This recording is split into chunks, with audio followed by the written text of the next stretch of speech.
Jessore battalion ৪৯ বিজিবির অধীনস্থ বেনাপোল ক্যাম্পের সদস্যরা বেনাপোল গাজীপুর জামে মসজিদের সামনে পাকা রাস্তার উপর থেকে ভারতীয় হেরোইন সহ শ্রী জয়ন্ত দত্ত নামে এক ভারতীয় নাগরিককে আটক করেছে।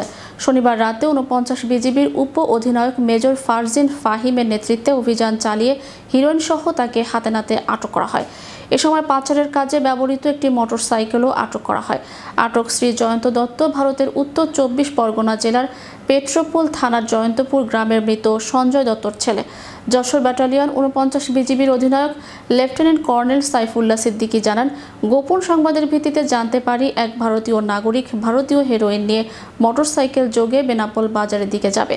এমন সংবাদে যশোর ব্যাটালিয়ন ৪৯ বিজিবির উপ অধিনায়ক মেজর ফারজিন ফাহিমের নেতৃত্বে বেনাপোল ক্যাম্পের একটি টহল দল বেনাপোল গাজীপুর জামে মসজিদের সামনে পাকা রাস্তার উপর অভিযান চালিয়ে হেরোইনের চালানটি আটক করেন।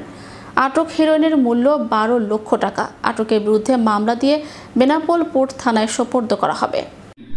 জয়ন্ত দত্ত। বাড়ি কোথায়? বাড়ি ইন্ডিয়া, জয়ন্তপুর। বাংলাদেশে কি জন্য আসছো? 10 টাকার ট্রাক নিয়ে এসেছি, মোটর বাস নিয়ে। তোমার কাছে কি পাওয়া গেছে? হিরোইন। কে দিছে হিরোইন? ইন্ডিয়া থেকে কে দিছে? ইন্ডিয়া থেকে শফিকুল দিয়েছে। বাংলাদেশে নিয়ে এসে দিবা কার কাছে? মাহিদাকে। এই যে ইন্ডিয়া থেকে হিরোইন নিয়ে আসছো, এই জন্য তোমাকে কয় টাকা দেবে? আমার জন্য 1000 টাকা দেবে।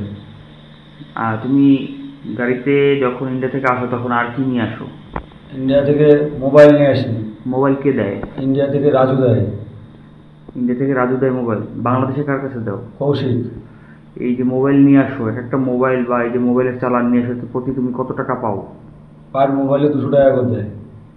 আচ্ছা, মদ নিয়ে আসো? হ্যাঁ, মদ আমি নিজে কিনে নিয়ে আসি। মদ এনে বাংলাদেশে কার কাছে দাও? তুষারের কাছে। এক একটা যে মদ নিয়ে আসো, এর বিনিময়ে তুমি কয় টাকা পাও? একটা মদ নিয়ে আসলে 150 টাকা 200 টাকা করে হয়।